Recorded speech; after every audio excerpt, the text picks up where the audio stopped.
and they were right. And that is when I realized, and here's, if I'm going to say anything vaguely important through the course of this whole evening, it's this.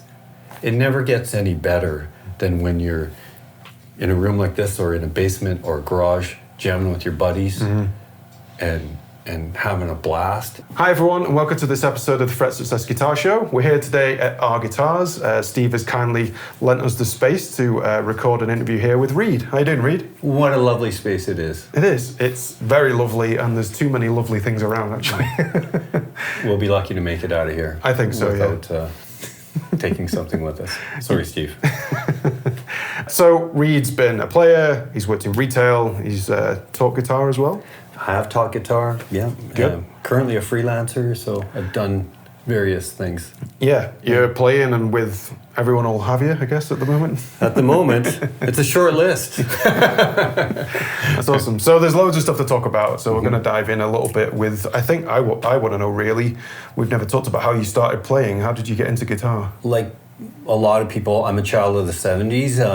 I just heard music and I was fascinated with it, and Kiss was really big in my era in the mid-70s. I was already playing guitar by the time I saw Kiss. Right. I was already, I'd been through the strumming, the broom or what have you, and I had graduated to a real guitar. But then when I did see Kiss on television, on the Paul Lynde Halloween special, I remember it well.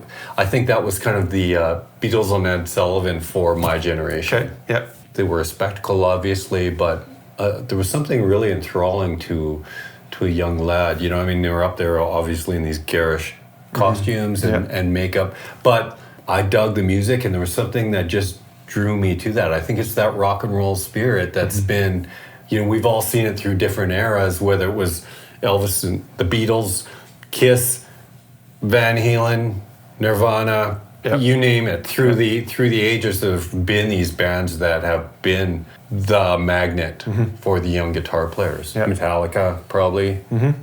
Not me, but somebody. Yep.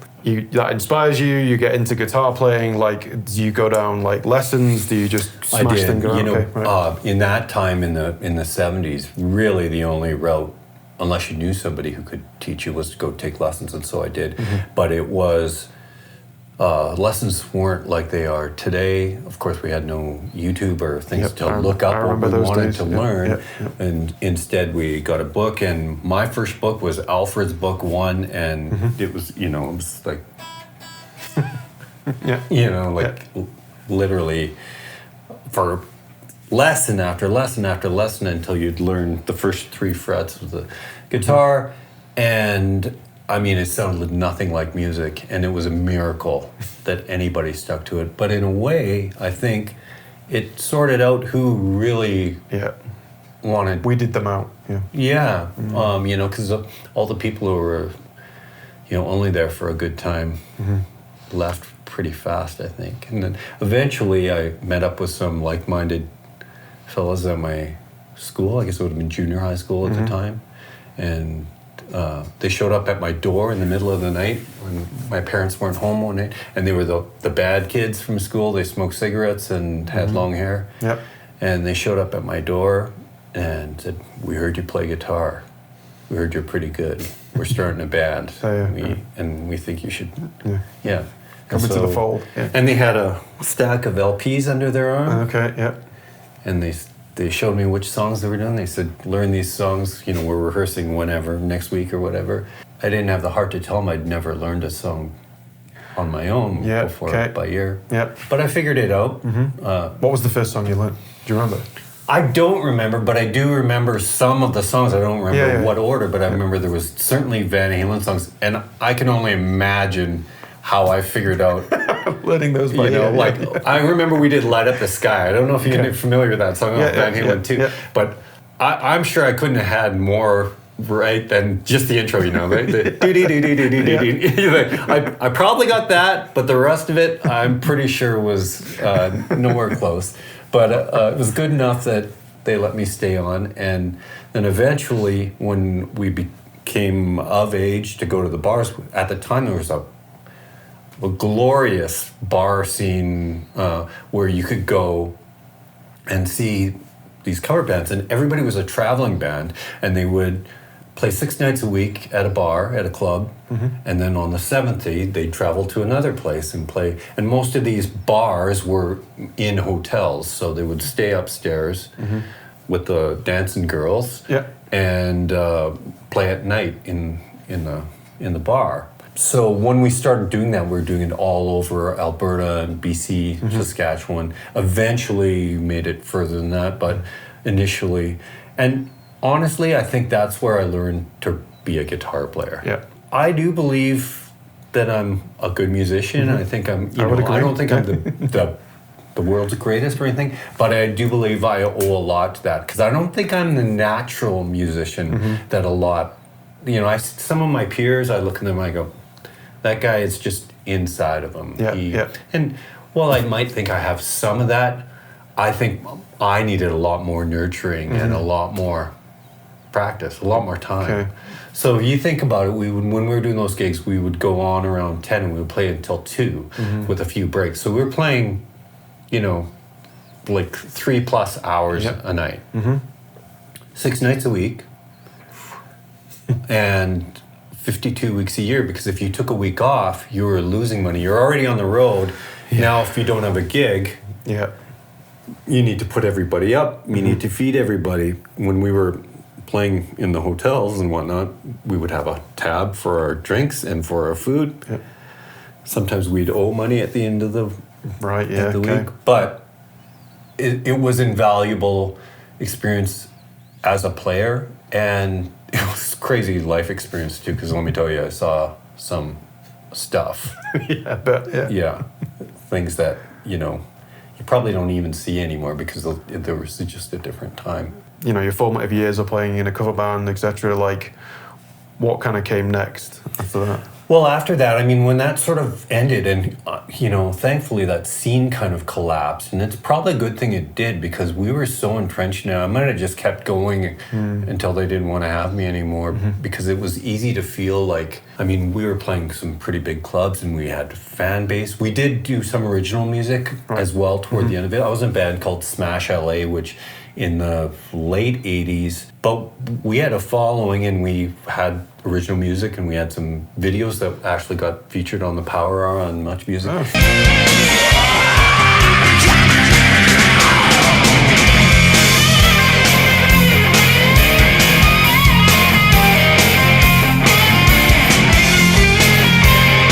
You get a little too comfortable in that life where it's like, oh, well, everybody knows me. But the scene eventually collapsed. Grunge killed that era and that type of bar, really. I'd always written my own music, and I decided, well, if I'm going to live in Calgary and have a day job, then I better start writing these songs. So I have a hope to, continue on with this. What kind of music were you kind of drawn to? Because you'd done that kind of 80s rock stuff, like... growing up with 70s rock and pop too. And then, 80s, went through the whole, hair metal sort of thing, onward to the GNR sort of that style. And then when grunge came, we got rid of our tight trousers and got army shorts and and Doc Martens the first time, or I guess that wasn't the first time they were cool, but it was one of the times when Docs were cool. And now they're back. And but even that scene was more diverse than what people give it credit to, because when we think of the Seattle scene, even within the Seattle scene, Nirvana was probably the biggest, and they led the pack, but Pearl Jam's a very different band from Nirvana, and Soundgarden's a very different band, and so is Alice in Chains. And, we got into Mother Love Bone quite early, and so we followed that whole thing, Temple of Dog, Pearl Jam, and I liked how it was real, and there was still a lot of guitar. Some of those bands really frown on solos, which was kind of a bummer. They kind of made up for it with the interesting riffs, though. And I can't believe those guys wrote that stuff when they were like teenagers, basically.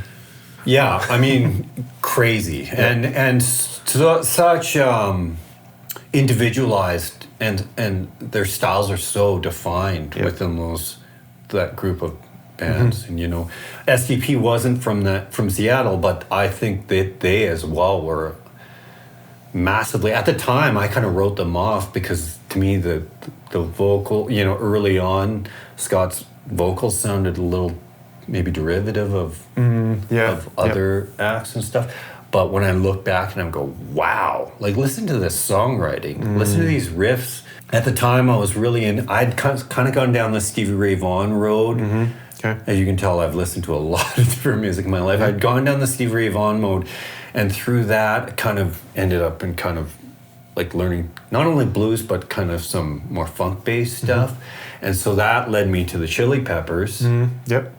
Well, they had a whole set of styles to themselves. They sure did. I mean, at the time, it was, you know, I got into them late for their career. I think it was around Mother's Milk. And then when Blood Sugar Sex Magic came out. But I was also really into pop songwriting. So the Beatles, loved a band called Jellyfish from the 90s.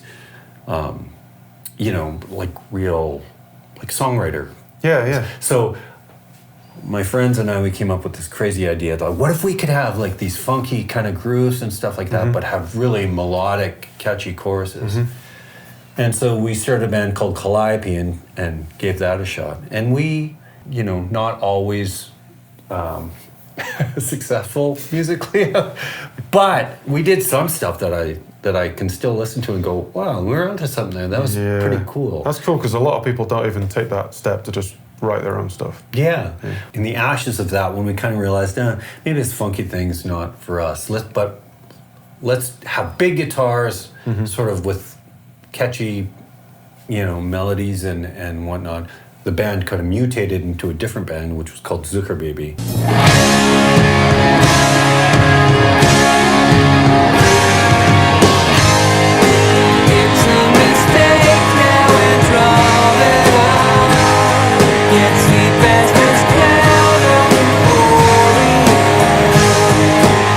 Zuckerbaby got signed pretty quick, considering how long I felt like I'd been toiling with Smash LA and then Calliope. Right away when we started Zuckerbaby, we felt like, oh, people like us, and people started coming to these shows in Calgary at the time. And we became part of a community. At the time, Calgary had a real community of original music. Okay, right. And the bands, there was no Calgary sound. There was a lot of punk bands, a lot of great punk bands. Yeah, sure. Yeah.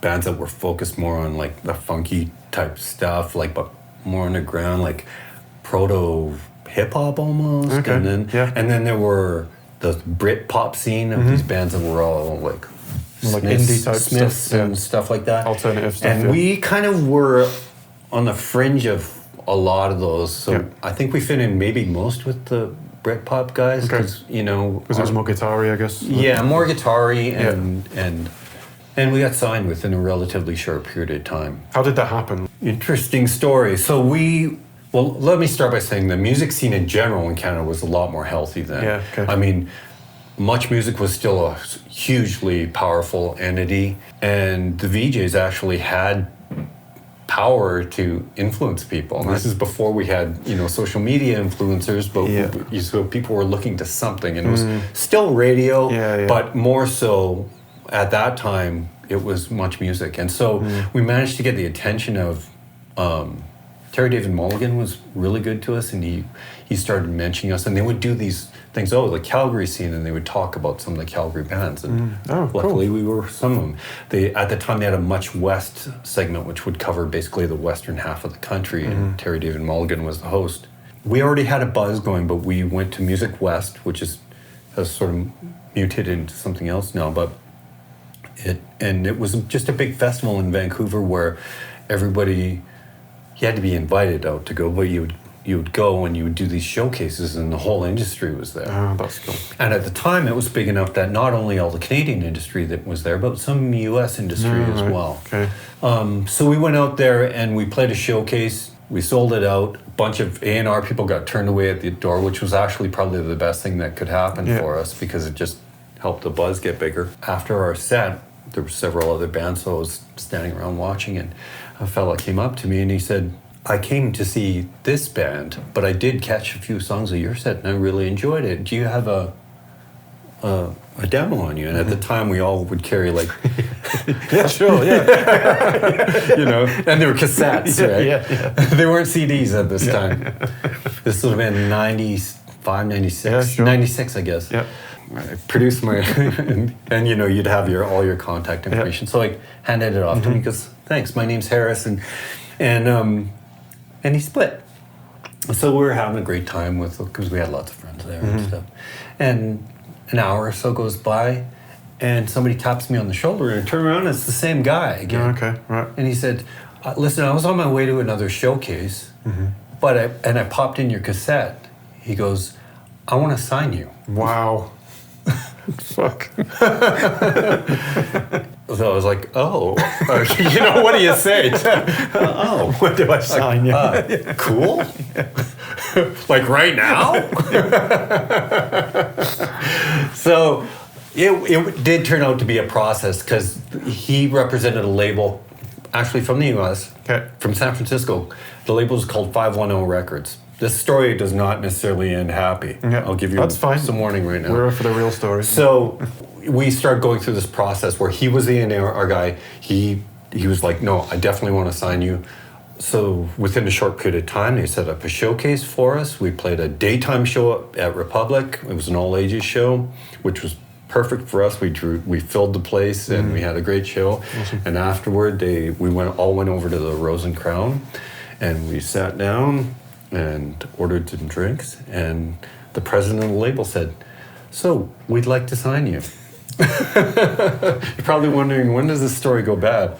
I kept waiting for it to go bad. Because you're on a real high. I mean, you played at that point, awesome show. Like, you can't get any better than that. Like, you know, giddy. yeah.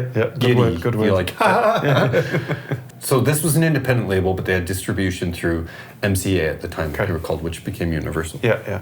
The process of signing, I had no idea, of course, because I'd never done it, but the process of signing a major deal was pretty involved. You know, they were like, do you have a manager? No. Do you have a lawyer? No. Yeah.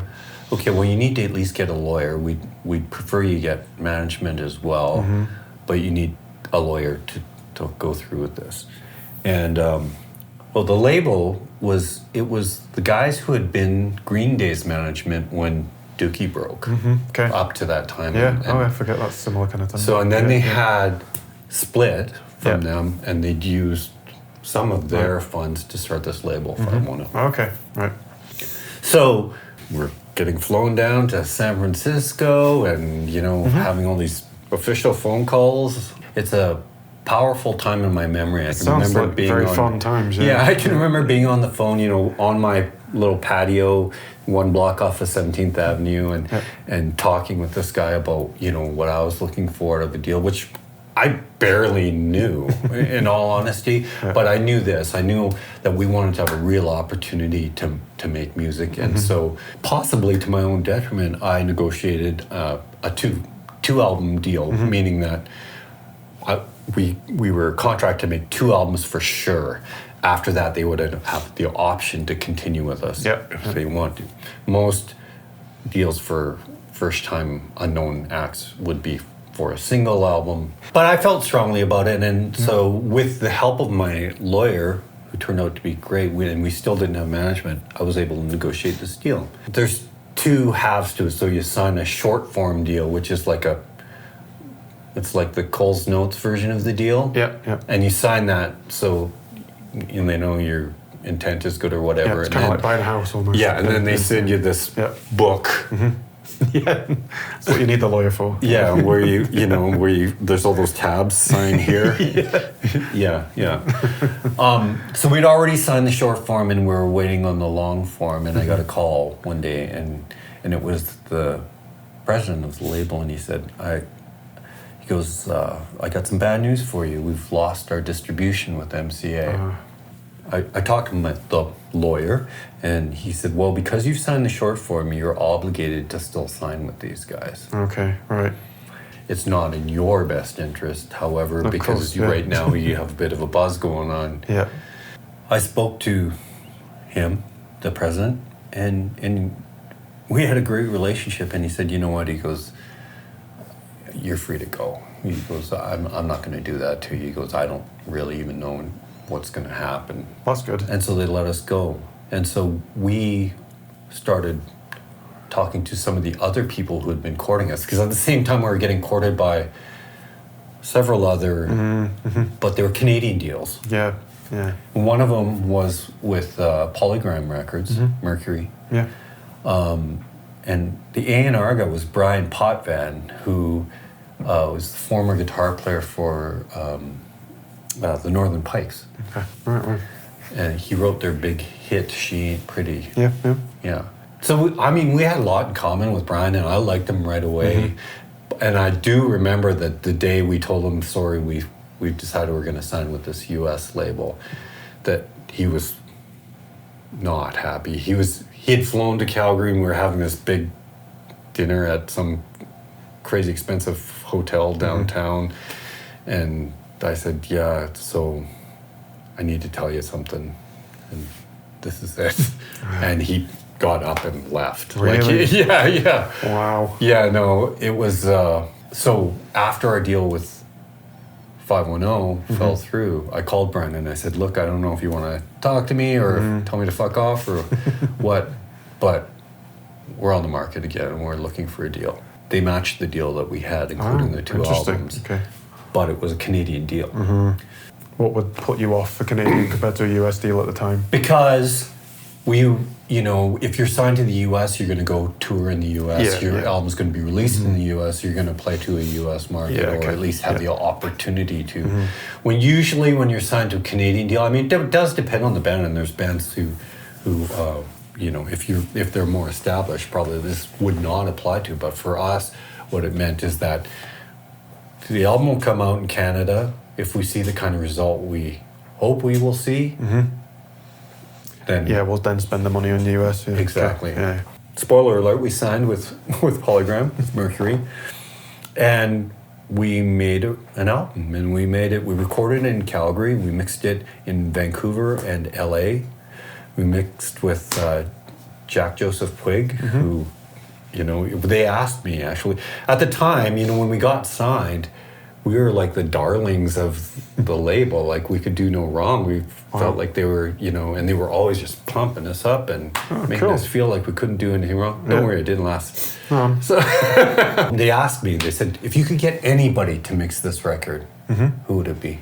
And I didn't even miss a beat. I said, Jack Puig. Yeah. He had worked on 3 albums that were so huge to me, and there were 3 vastly different albums. They were Jellyfish, the first 2 albums by Jellyfish, Pinkerton by Weezer. Okay, yeah. Which, encapsulates that era for me, and I love that album. I love it. And the third one was Amorica by the Black Rose. So all those 3 albums were massive for me, only tied together really by the fact that Jack Puig had done them. So, I skipped a step. We were signed to Jellyfish's management as well. When we were signed to 510, they were in San Francisco, and they said, well, who do you like? And we love Jellyfish. And they said, Jellyfish is from San Francisco, and we know their management. Would you be interested in talking to them? And we were like, would we? Sounds too good to be true. So we ended up, having management based out of San Francisco as well. Yeah. And so we spent a fair amount of time down there. Like, we went down and did photo shoots down there. And, but when the whole thing fell apart, we ended up eventually parting ways with our U.S. management too, because they were so far removed from our Canadian. Yeah, it's not practical. Yeah. So anyway, we made this record and we put it out on Mercury, and we felt really good about it. They had allowed us to make it the way we wanted to make it, and we went out and started working it, and they started releasing singles, and it just never. We did okay. Like, we felt like we were succeeding. And in the end, I think we sold just shy of gold, which at the time was, I think, 50,000 units. Yeah, wow. So we were 40 some. That's good going. Nowadays, if you sort of sold 40 grand, you 40,000 units, it's a miracle. Yeah. Because no one buys music anymore. Yeah. But back then, it wasn't really enough to even pay for. No. Right as that album cycle was coming to a close, as we were finishing touring,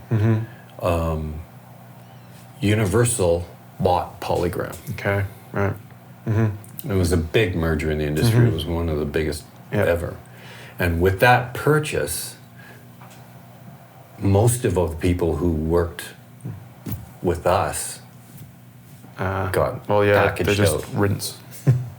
So we lost our A&R guy. I think we lost our promotions person. We lost our product manager. Like basically everybody who had been Who knew who you were, basically. Yeah. Yeah. And we ended up, with somebody who had their own bands to deal with. And Okay.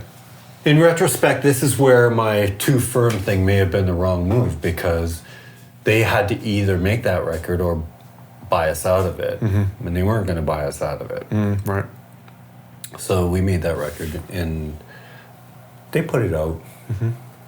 Like,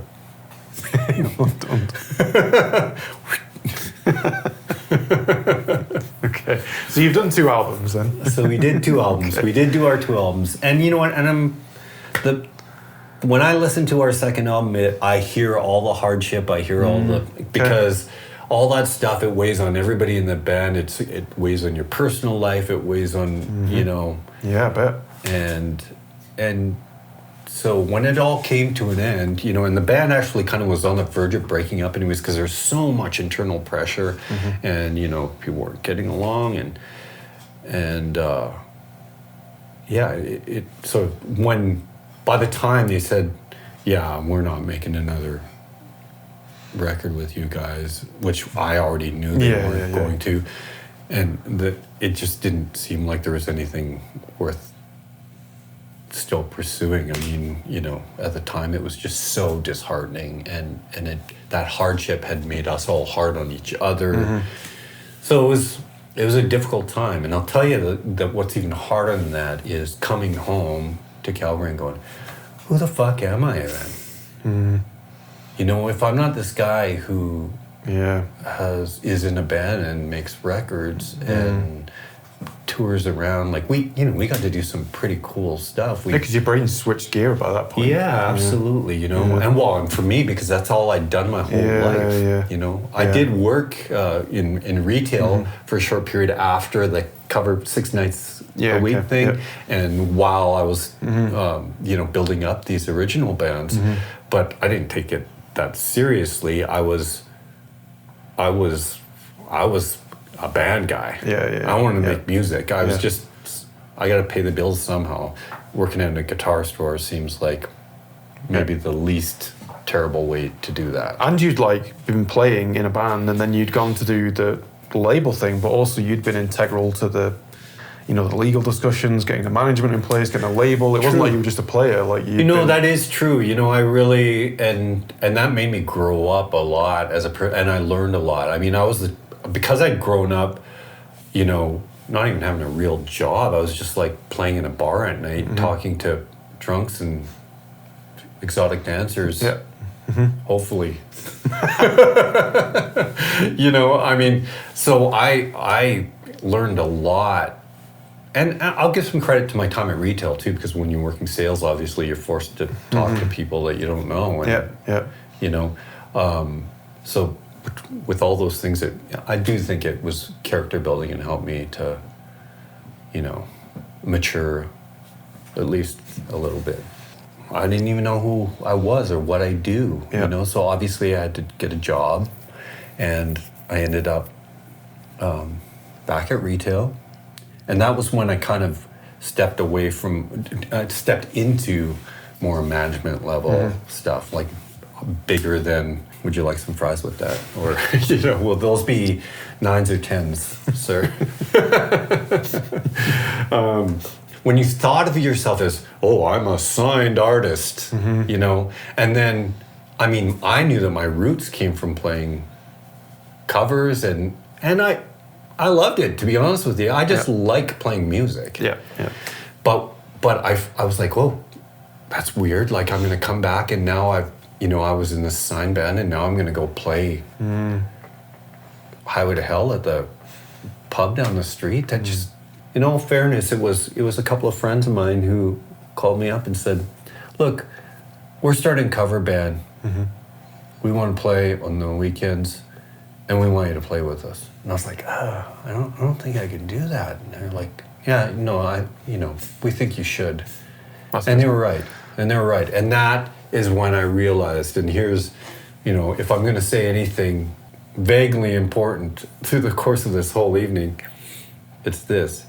It never gets any better than when you're in a room like this or in a basement or a garage jamming with your buddies and having a blast and going, fuck, that was awesome. That sounded great. Let's do that again. And play the same song 10 times just for the sheer joy of it. Yeah. Or you write a riff, you're just like, wow, people are going to love us. We're going to be rich. This is it, guys. You know, I mean, it never really gets better than that. And I mean, I did lots of cool stuff. We went on big tours. We played in, you know, stadiums even and big festivals and stuff.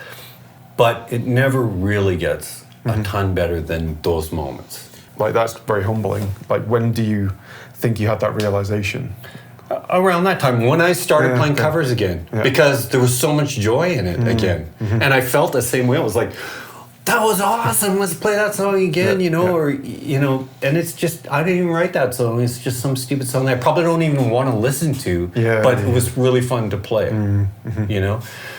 I think that's an important thing for all of us to remember. Other stuff can come of it. Hopefully other stuff will. Maybe you'll put out records. Maybe you'll get signed. Maybe you'll have videos out. Maybe, you know, girls will think you're cute. Whatever it is, or guys, whatever. You know, I mean, the real joy in music is just that. There's some really great stuff there too, but it's not better. It's just different. It's kind of like icing on an already good cake. What were some of the formative songs when you were kind of going through the covers and you were like learning to play guitar? Or was there anything that was kind of because of the age I am and the era I grew up in, certainly when Van Halen came out, that was everything. I mean, it took me years to even figure out how he was doing some of that stuff, because there was no video back then. We'd buy magazines with Van Halen and you'd see these still pictures. There's a great story about the Beatles that they took the bus all the way across town one day to meet up with a guy who could show them a different chord, like a chord that they didn't know. It would probably B7. You know? That's kind of how it was back then. And you could maybe stumble into a music store, and I remember hearing a guy playing part of Eruption one day in a music store, and I was like, so seeing someone do that was like, so Van Halen was huge, but there's a lot of music, and it sort of went through stages. I mean, Van Halen was definitely big, and it sticks with me still to this day. It was that big and informative. You know, I've already said Kiss. I mean, I can't stand what they've done to their legacy now, but they started so many careers. The list goes on. I mean, in the grunge era, those, you know, bands, all along the way, there's been these sort of signposts of players or artists who are just like, hey, you should. And you've been through a lot of those critical ones. I have, because I'm old. But I've also had really diverse taste. I've listened to so much music, and what I've really figured out is I just like music, you know. And sometimes I'm proud of that. Sometimes you can almost find yourself in situations where you're like embarrassed almost. You know what I mean? Oh, you like that? Weird, you know. And are you finding more like that helps, because you're doing like, you know, classic album tours and stuff at the moment, or have been recently, and do you find there's a certain kind of music that has really changed things more recently in terms of surprising you? When I was a kid, you know, we played metal. That's what we played. And so there's, you know, the only reason I'm saying this is because I've sat down and played some metal today, and I can't even remember the last time I played metal, but I learned a Ghost song, and I was like, this is so fun. Like, there's something about metal. There's a reason why it's a guitar player's music. A lot of young men just, you know, they get so into that. I shouldn't say that.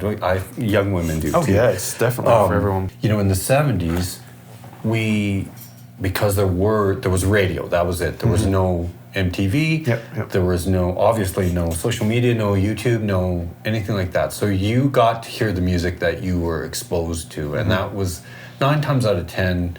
It might, if you were lucky, you might catch something on TV. At least where I'm from, in Lethbridge, I would drive around in the back of my mom and dad's car, and they would have AM radio on. It's just, it was the standard thing. It was probably before FM even really took off. It existed, I think, but I think it was before FM really took off. And AM radio, at the time that I was old enough to digest it, played anything. Okay, right. Anything that was popular. And that's reflected. One of my earliest songbooks when I was taking music lessons that actually had popular songs in it was called Big 76, and it came out in the year, it was very clever, came out in the year 1976. It had 76 songs in it.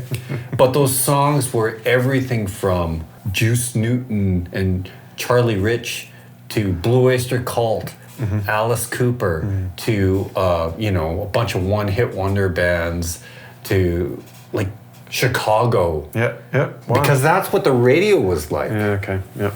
You know, I really think that was kind of pivotal to developing my musical taste, and part of the reason why I'm interested in so many different things than it seems like most of my peers.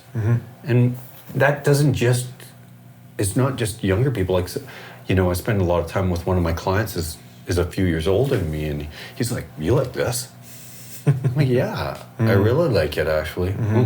Man, there's so much good music out there. It's like if you only watched, I'm only a rom-com guy. I don't really watch any of those horror movies or action. No. I'm just all a about Hugh rom-com. Grant. You know, exactly, right? So I'll watch any movie if it's a good movie, and the only thing that tells me if it's a good movie or not is whether I enjoy it. And that's kind of the way I am about music too. I'm not, I'm a metal guy, or I'm a blues guy, or I'm a jazz guy, or I'm a You just like good music, good songs. It's a good way to be. There's only It's what I'm like. There's only two kinds of music. Yeah. The kind I like and the kind I don't like. That comes from a quote where somebody said the good music and the bad music. But I've come to realize that even that different from one person to the next. So I found my way back to music after, feeling like, what do I do now? I settled down, I guess you could say. But that's when I started working music retail, because I've always loved gear. Always loved gear. And ended up working for a store in Calgary for, a long time, and did, as I told you before, everything from cleaning up a kid's puke on the floor to... Just at the prices? No, my playing, actually. My rendition of Enter Sandman. We won't ask you to play that today. I'm not at all sorry for the time I spent in retail. I met a ton of great people, I met so many great customers who I still consider to be friends today, but also the people in the industry. My sales reps who would come in to sell me things, and then people at the manufacturers, because eventually I worked my way into a position where I was able to do a lot of the buying for the company. So at that point, handpick some guitars, or handpick wood for guitars, or go to sales meetings where they would discuss their new products and whatnot. And I loved that. I'm just a gear nut and have always been. Every aspect of it. I mean, I do obviously like vintage stuff. I have a fair amount of vintage stuff, but I was also an early adopter of, like, when modeling came out, I was fascinated with, wait, you're telling me I can get a Marshall sound and a Fender sound out of this amp and a Vox?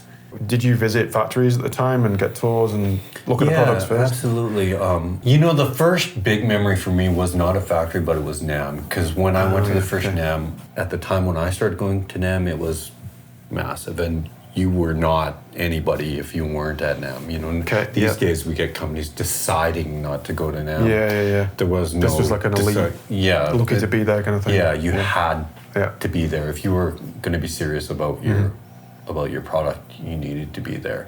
and everybody would put their best foot forward in terms of their best products, their new releases, celebrity endorsers that they would have on hand. You know, the biggest stars of the day, you'd see some of the gear that you would never see otherwise. But the biggest thing, I think, was just seeing it all in one place. Like walking through a door and going, what do you want to see? It's all here. And it's not like a store where you were like, there's a couple of guitars or whatever. It's like everyone's with their best. Yeah, and stuff, something representing every part of their line and the best of the best. So they're putting their best foot forward. So, you know, and that's not to minimize the factories, because when I started going to the factories, I've been to Gibson in Nashville and the Gibson Custom Shop, which is a different place in Nashville. A lot of people think that it's like you walk through a door now and you're in a custom shop. They're actually on two separate properties. Okay, yep. Right. And I've been to their acoustic factory as well in Bozeman, Montana, which is amazing. I've been to Fender USA. I've also been to Fender Mexico. Been to Martin in Pennsylvania. Been to Taylor in California. I had a guy, Terry Myers, on my show a long time ago. He was not to detract, but I know what you're on about. Yeah. Yamaha in Japan. Okay, wow, okay. Yeah. Which was huge for me. I'm of Japanese heritage, but I'd never been. I can fill a whole podcast with my thoughts about that because it was amazing. Maybe another time. Yeah. Guitar stores used to be like kind of a clubhouse. Yeah. Because you'd run into like-minded people. Some people you already knew, maybe some people that you didn't know, but you would both be looking at the same Fender Twin and, what do you think of this? Yeah. And before you know it, and then you're shooting the shit maybe about something not even guitar related, but it becomes this center of community. Yeah. And a meeting place for like-minded people. That's what I think is actually missing from retail today. Do you know what might have affected that? Do you have a feeling? Well, yeah, I mean, the state of retail affected it. I mean, we've gone to, if you look at the way we buy other things, it's either A, online, or B, look at the amount of places that are just a big cold warehouse with shelves. Yeah. That is not conducive to that. No. This feels a lot closer. Yeah. But the whole box store thing is basically that's just... And box stores, I mean, there are a lot of people who only feel comfortable buying. They're like scared to go in a little shop. I don't know. I've been intimidated over the years, not recently, but initially. I get it. Yeah. A guitar store. Am I good enough to even buy a guitar and play a guitar in front of somebody? Absolutely. I do get that. No, not everybody needs. They're not like TVs. No. Like the average house, I don't know what the actual figure is, but it must be the average house has 2 or 3 TVs or maybe more than that in it. Yeah.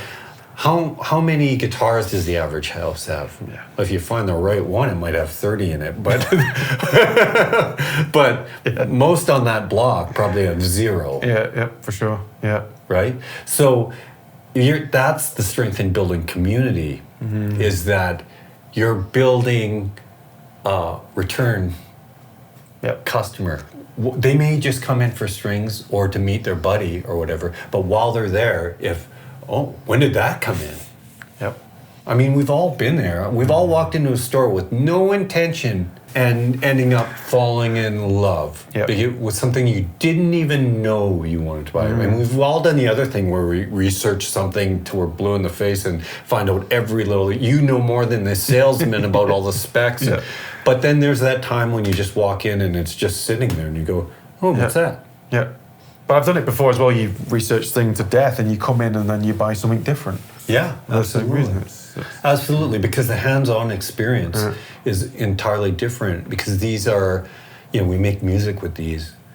Music is art. Yeah. And it's a very hands-on, this is one of the most hands-on instruments. Like a piano, you hit a key, which triggers a hammer, which hits the string. You're doing all of it. We hit the string. We change the string length. We bend the strings. And I was always obsessed when I was younger with not what the guitar looked like. It was always an important thing. If it looked like shit, I wouldn't want to wear it. But I thought, it's this kind of sound it makes or whatever, and that's important. But I've become a lot more about the feel.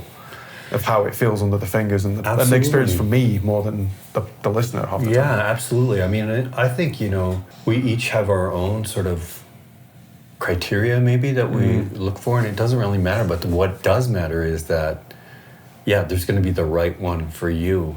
That's the only chance I think that music retail has over online sales. Yep. Is because that's the one thing you can't do. I mean, they're coming close now. We'll ship it to you, and if you don't like it, you can ship it back. But that's still a pain in the ass. And I might get that guitar right there and go, but rather than send it back, I'll just live with it. Yeah. And that's bad. That's not good for anybody. No. Like on the surface, the store might think, oh, that's good. We kept the sale. They wouldn't buy again, though, probably. Yeah, exactly. Yeah. What we're looking for is to have people love these things and want another one or want a different one or want. Because I've bought pedals. I bought pedals online, but I've never bought a guitar online. I've always wanted to go in store. I don't know whether it's me being picky or whatever, but I've always wanted to go in and... That's the way people should be. Yeah. I mean, I have bought a few guitars online, but they were like rare guitars. I was like, I'm never going to see that. So I'll buy that. Yeah. But, most of those guitars I don't have anymore. Yeah. Because, I remember in particular one time I bought this. It was an old Ibanez Iceman. Before they were called Iceman, they were still called Artists. And I just loved it. And I'd been looking for one for so long. And I found one. I bought it, got it home. And the neck I just could not bond with it. And it's now gone into the abyss somewhere, you need to be there. And when you're there, there's a community. And you get to know the salespeople that work there. A lot of places have adopted the thing. What are you doing here? You're like, this is not a fucking place to just sit and play guitar all day. This isn't a library, Go pal. home, Yeah, and I get it. I've been annoyed when... when you're trying to talk to someone, there's and there's... no intention of buying, but... Yeah, but at the same time, that's a little misguided because these are your people. Yeah. And they might not buy anything that day. Yeah. But I'll tell you what, if you tell them to fuck off out of the store, they're not coming back to buy something. Yeah. I was here about a week ago. Yeah. I came to meet another guy, and we actually did a guitar swap. And Steve said, "Oh, it's cool. You can just meet. He's here right now getting a repair done, so you might as well just come here." Yeah. So I came and we did the swap here. And while we were here, of course, we sat down and we were chatting, and then some more people came. Hey, how you doing? Next thing you know, it's like a small group of people chatting guitar and talking about what we like, what we don't like. If that's not the sign of a healthy... That is so healthy. ...market, then, I don't know. I don't want to be a part of it where they're just numbers, this inventory number. Yeah. It's not easy because as businesses grow, you take some of the bigger entities, our big chain in Canada. Yeah. You cannot be that big and have nothing but the cool guys and the overheads are bigger, the margins are tighter, there's all sorts of stuff. Absolutely. There's a lot to consider, so I get it. But I do think there still needs to be a place for what we're talking about. Yeah. And bring that magic of guitar playing and be able to tell the stories. I mean, I'll tell people stories about, the factories, where your guitar came from. I would go maybe to Gibson, and so when I would go to custom, I would look through finished guitars, and I would look for guitars that I thought in some way were unique or that would appeal to my clientele or store's clientele.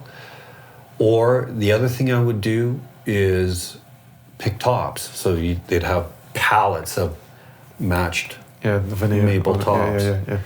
And I'd spend hours going through them to find tops that I thought, would look great on finished guitars. Yeah. And then we'd spec out those guitars and put them on order. And in 6 months or a year or whatever, those guitars would come in. And then people would come in to look at those guitars. And I'd be able to say, here's a picture of that top when it wasn't a guitar. Yeah. Or sometimes I would give the customers the opportunity. I had these 5 tops picked out. what would you want? Which top is your favorite and what would you want? I think it's coming back though, Reed. I think people are craving more of that connection to the brand, to the product, to the story behind it. I hope so. You know, I hope so. I would hate to think that we are the only ones who realize that's what. I think this. I don't think it's a secret. I feel there's a bit of a resurgence of guitar happening right now.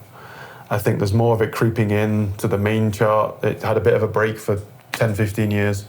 I think it's creeping back more, and I think there's love for it again. I just sense and feel it that it's coming back. Man, I certainly hope you're right. Yeah. You know, So do I. people have sounded the death knell for guitar over and over again. If you look through the history, I think probably the first time was in the 70s when disco came out, and everybody was like, "Well, that's it. We've got the synthesizer. Get rid now. of all these things. You know, we don't need them anymore." You know, pop music that had very little or almost no guitar would become popular, and you know, in the 80s when, you know, synth Flock of Seagulls and stuff came in. Kraftwerk. Yeah, you would. There was always a guitar guy in the band. Was like somebody forgot to turn him on. His cord came up and got pulled out of the amp. Yeah. So, you know, but it's always come back. And you know why? Because they're fucking cool. It is. That's why. It's undeniable. It is undeniable. There's no sorry, drummers, keyboardists, everybody else. Okay, a singer, you know, they do okay, but there's no cooler instrument than a guitar. They're just. No, I think you're right. There just isn't. There's something about the way when we hold it and the sound it makes, and Should we take this time to go through some of the guitars you brought with you? Yeah, absolutely. I can show a few guitars. Yeah. I mean, you know, I couldn't bring a truckload, but I did bring a few. I'll go grab some. Let's do it. So, this is a Gibson Les Paul. You may have heard of it before. I have always been a Les Paul guy. My very first electric guitar was a Les Paul copy. Okay. Was there a player that had it? No, it was just the one that my mom and dad bought me. Okay, right. Yeah. This was before. I mean, it didn't hurt that Ace Frehley from Kiss played Les Pauls. Yeah, I was going to thought a connection there. but it would just happen to be the one that my parents got me. It was probably the one that was there and they could afford. And there's several hot topics we can cover with this, because this isn't a vintage guitar. This is an aged guitar, you know, and which seems to be a really divisive subject. I don't know what your thoughts on that are. I enjoy the feel of them, especially when the neck is worn in. I feel it's more smooth and easy to play. Yeah, absolutely. I feel it also makes me less worried about, all of them end up being used like to death, but it makes me less protective of them. And I use them more like a tool and instrument. I think, you know, the whole relic thing, like, I guess it was probably Fender was the first company that brought that to the mainstream. Yeah. And, you know, the story was that they did it kind of like on a whim, like just, let's see can we even do this? And it was only for a NAMM display. That's all they... Really? Okay. That's all they originally intended to do. Yeah. And so they built, I think it might have been a Blackguard Telly or something like that. And they built it and they had it at NAMM. And if somebody knows the real story and I'm not quite correct, you can leave it in the comments. Drop it in the comments. But I'm telling it the way that I remember it, or the way it was told to me, or I read it somewhere in the National Enquirer. They didn't have what they called a custom shop back then. Yeah. Technically, I mean, they had top luthiers and whatnot. So they built this guitar, put it on display at NAMM, and immediately every dealer was like, I want to buy that. I want that. No way. To the point where it was undeniable. They could not pursue it. But when they originally started doing it, they, of course, could build the guitars. No one really knew or was interested in doing the beating up part. So they actually hired a guy outside and contracted him to do it. Okay. And so they would build the guitars, a vintage style Strat or Telly, and send it to him. He would do the relic work and send it back. You know, and they were prohibitively expensive and hard to get and whatnot. Because even back then, to get a real Blackguard Telly or real 57 Strat or a 63 Strat, you know, was really expensive. Not as expensive as it is now, but it was really expensive because the vintage market was alive and well. People wanted those guitars, but most people couldn't afford them, couldn't afford the idea. But they could afford to have something that embodied that, both in looks, hopefully in feel and sound as well. But that's, I mean, who knows? And I think that's really what it comes from. It's not like now we see guitars that didn't even exist 10 years ago and they come relic. And I get it. It's fine. It doesn't really bother me. Relicking doesn't bother me. Obviously, I'm playing one here. But I think it's important to recognize that that's where the birth of it came from. I like the vibe of it. Maybe it's just because I'm old and beat up, so it matches well. It matches perfectly. What drew you to this guitar specifically, though? Like the gold? I love Les Pauls. Okay, I've always been drawn to gold tops and bursts, and I was kind of looking just for what I'm doing now, because I do so much freelance work. So I'm often looking for, you know, guitars that I need. I need a Tele, I need a Strat, I need humbucker guitars, but I need them to be as versatile as possible. So I found myself looking, going, I kind of only have really one Les Paul, like in a standard configuration. You know, so I needed another one, and because I'm often have multiple things going on at once, different tunings and stuff like that. So I was just looking for a good Les Paul, and this one kind of came up. A friend of mine had it, and we were able to make a trade. And I came up listening to a lot of music that was made on these guitars, so it's kind of an easy fit for me. And I just think they're building some pretty good ones these days, and I was very interested in the Murphy Lab stuff because when I was still in retail, they were they just started doing that, and so I got to go to the custom shop a few times and like visit the aging lab, and it's a very intriguing process. That's cool. So this one has a story? It does. I thought I'd bring this because it ties in nicely to our location here. So what is it first? So this is a 1960 Fender Esquire. This actually came into the store that I used to work at. Let's say it wasn't a collectible piece. It was painted blue, but it had been several colors. It was painted light blue, almost similar, in the same family as like a Sonic Blue, only more house paint. See the brush strokes. Very textured. It also had a very primitive attempt at contour, an arm contour, Primitive a la is a good Jeff word. Beck. It's got some funny chisel-like carving under the pickguard as well.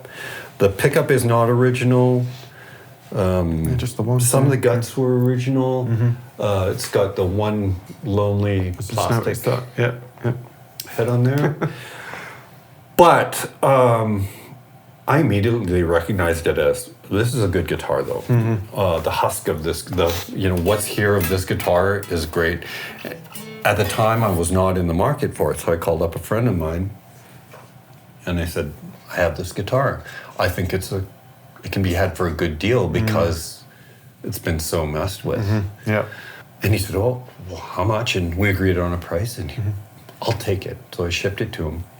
A couple of years after that, he was on tour. He's actually a musician in a band. And he came through, and we were hanging out, and he said, I brought that Tele, but I want to borrow one of your guitars, so why don't we trade for a little while?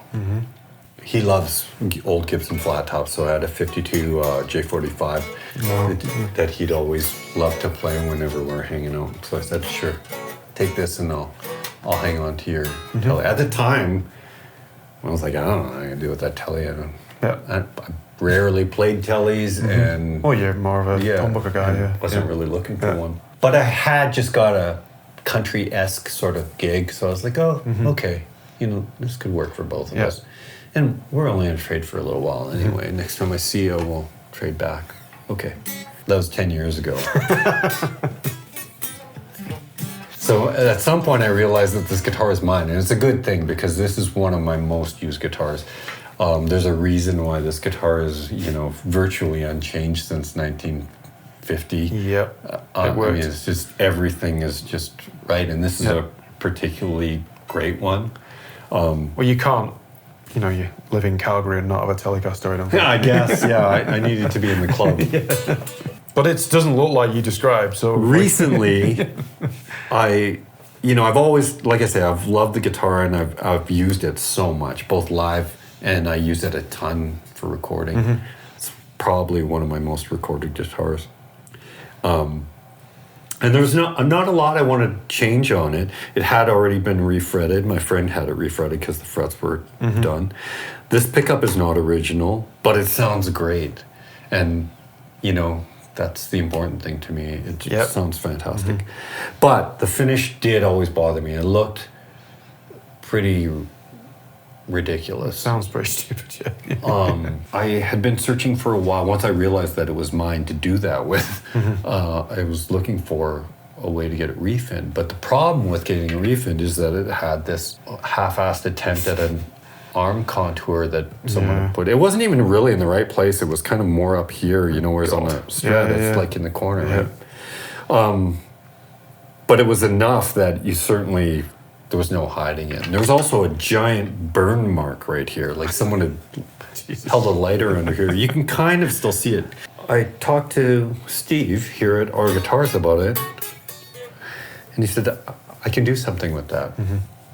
And his solution was to route a flat shelf in here, just deep enough to get to the end of where they gave up on sanding. And then inlay a new piece of ash that kind of even matched the grain a little bit. Yeah, you can see it. Yeah. So Steve did that for me. Once that was done, I was free to consider getting it painted. And Steve had to strip the top in order to do that, of course, but it still had the blue house paint, somebody's bathroom house paint on the back and sides. So it's amazing. I sanded it down, and a friend of mine, I just happened to be talking to him about it, and he was like, well, I've been painting guitars in my basement. And he sent me some pictures, and he was painting them with nitro. And being a friend, he kind of gave me a break on the price, too. There you go. Okay. I bought all the materials and handed it over to him, and in a very short period of time, he got this back to me. So I've only had it back for less than a month. So it's kind of like a butterscotch finish, right? Yeah, so it's blonde. Blonde, okay, yeah.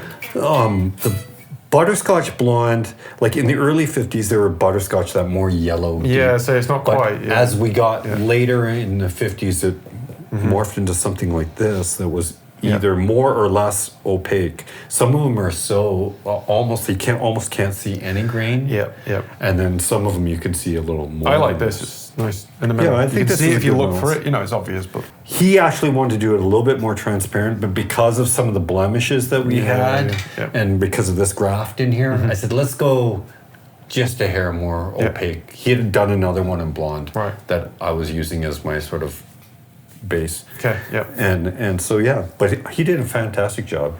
His name's Spencer. So if anybody's interested in Awesome. getting a cool refin in Calgary, get a hold of me and I'll put you in the right direction. So you've got one more to show us. I do. I got into vintage guitars when I was still on the road, like playing covers. But I was making $150 a week. I mean, let's be real. Although at that time, vintage guitars were much less expensive. Yeah. I did end up slowly over time getting a few pieces. I had the 52 J45. I had a 1960 Les Paul TV. I had also have 1957 J45. So I've had some vintage guitars, but there's a real sort of distinction when you get to Gibson's golden era humbucker guitars. Yeah. What is that era for those? Well, in your for opinion? me, the humbuckers came out in 1957. So before that, they were all P90s. But in 1957, obviously they came out, and those humbuckers went on Les Paul standards and Les Paul customs. They went on like 175s eventually, but they were kind of reserved for the more high-end guitars. Yeah. like 345, 355. So, you know, and plus some of the bigger jazz boxes and whatnot. For whatever reason, those guitars, like a Junior was affordable. It was a fraction the price of Les Paul Standard from the same era. Which is funny, just a bit of a distraction here, but like maybe when they came out, the Les Pauls couldn't give them away. Especially, in the late 50s. Yeah. I mean, that was part of the reason why they're so sought after now. Yeah. So by 1961, they were so unpopular that they discontinued that shape. Yeah. But they still had a contract with Les Paul. And so they started building two versions of this guitar, the Standard, and then this is the Les Paul Custom. Yeah. So this is an actual Les Paul Custom. This one's a 62. I stumbled across this guitar in a small shop in Lethbridge, actually. Immediately, I was like, I need to have that, but I was also resigned to, I'm never going to own that. It's just not, this is not doable. Yeah. Because I got what I feel was a pretty decent deal on it, a fair deal. My wife is understanding, and That's good. I ended up with this guitar, and it's been great. I feel privileged to own it. It does have, you know, everything that's great about vintage guitars. This does have three. These are real PAFs, and Wow. I have taken the guts out of this sideways trim and kind of blocked it. Yeah, the sideways trims are so interesting. Yeah, they're. You don't see them often. I did not find it. Yeah, it was only used for a very short time in the early 60s. I didn't dig it at all, and furthermore, I didn't like the sound of it on the guitar, so I was able to get a piece from Mojo Axe that basically turns this into a solid. Yeah. I say it looks modified. Yeah, and that also gave me more break over the bridge. Yeah, okay. And improved the guitar. Like, honestly, with the little amount of string Uncle had, the guitar was speaking at maybe, you know, 40% of its potential. Okay. That's an easily reversible mod. I still have all the parts. Okay. You know, Yeah. but you know, a lot of people have said, "Well, you changed things on that guitar. Like, what are you, nuts?" Well, this guitar has had a few things changed on it before. The solder had been broken. You know, I think at one time the pickup covers were off, so the solder had been broken and whatnot. And I cannot justify owning something like this unless it's a great guitar. Yeah. So, hence the few reversible changes I made to it. So it's currently, this is a repro bridge. I do have the original, but it was kind of a little sunken, and I have the original harness, but I did put in some new pots because they were pretty done. Yeah. And but the guitar now, it has everything because it's the cool vintage thing, but it's a great playable, fun guitar. That's awesome. And people think I'm nuts because I'll throw it on an airplane and take it to gigs. And But like you say, there's no point sitting there collecting dust. I just cannot justify it. And I think it's one of the great injustices that there's so many of these fantastic guitars that are out there not being played by anybody, not being heard by anybody. Cabinets being collector's items. That is the part of vintage. And I get it. Some of these things, once they're worth $250,000. Oh, completely. It's that investment. I mean, I get it. But then you also got your guys like Joe Bonamassa who are like buying a seat for it on the airplane and taking it. And frankly, I think some people go to his shows to see all the cool vintage guitars. Yeah. Vintage isn't for everybody. It's kind of it's a weird thing, but I like that it's got story in the instrument. Someone else has used it. You're using it for a bit. It'll pass on. But it's also how it makes you feel when you play it, I think. Absolutely. And here's another one. Remember I gave before that I said this is one of the few things of value I'll say. Here's another one. Once I remember it. So we're talking vintage instruments. I'm intrigued. Like, you've been playing, you've gone from retail into the, hired gun kind of musician.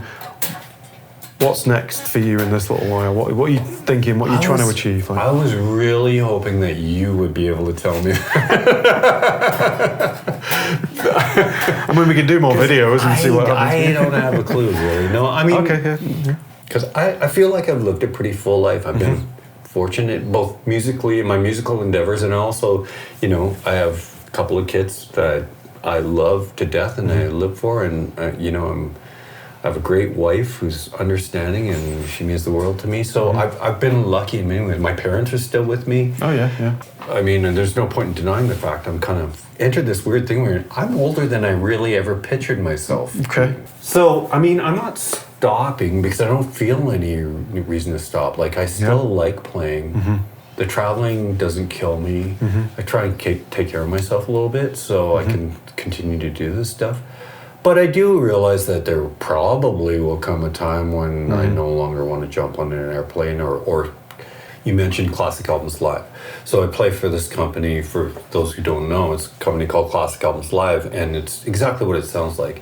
They just perform classic albums from the 60s, 70s. I think they might be dipping into the 80s a bit now. Okay. In their entirety. And it's supposed to be like note for note, like if it's played on the album, we play it the same way live, including fade outs even. Like we do live fade outs. No way. We're trying to match the tones, we're trying to match like all the harmonies, all like everything. If it's on the album, the exact same sequence, everything.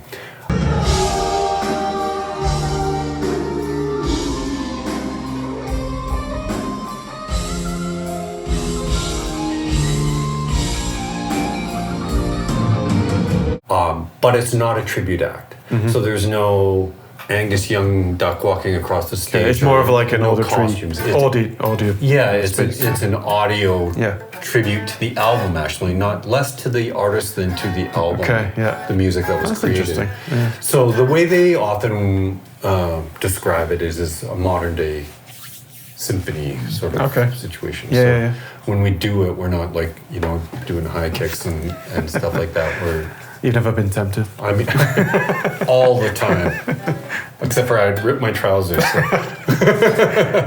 Yeah, probably some tight trousers in the some of the bands. So what I realized is I've been training for that my whole life. Yeah. Like when I was, you know, all the covers that I did for whatever, I was on the road for 7 years doing that, living that life. You know, some people will say to me, how do you even do that? Without knowing it. I'm kind of training for that for my whole life. So post-COVID, I've done so many firsts. And I thought I had a pretty full music life previous to that. But post-COVID and taking on this, you know, making a leap away from the retail life that I knew and had lived for 20 years and just taking a chance. And, you know, like I've played so much music. I've played with so many great musicians. I've met so many great people. I've traveled. I've played in Spain. I've played in Germany. I've played in London. You know, I just would have not have had those opportunities if I hadn't made the change, you know. I was in Hawaii, you know, all over the US, all over Canada, obviously. And it feels like a little bit like I'm not quite done yet. This has been great to chat to you, like just to open it up. Well, thanks for having me, and I'm sorry that you have so much editing to do. It's going to be hard to edit, to be honest with you, because there's so much good stuff that you've been coming up with. So hopefully we can have you on again to chat some more about some of the stuff. Absolutely, I'd love to, and I'm full of hot air, so... No, it's who knows? Maybe by the next time I'll have some more stories to tell. I guess this is a good point to say in the comments, if you have anything that Reed particularly touched on that you'd like more of, please let me know. Yeah, absolutely. In the comments. Should we have a bit of a playthrough? And we can, if you like. I'm happy to do that.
Nice. Well, thanks for having me. That was awesome. Thanks so much. Yeah. Yeah, that was a lot of fun.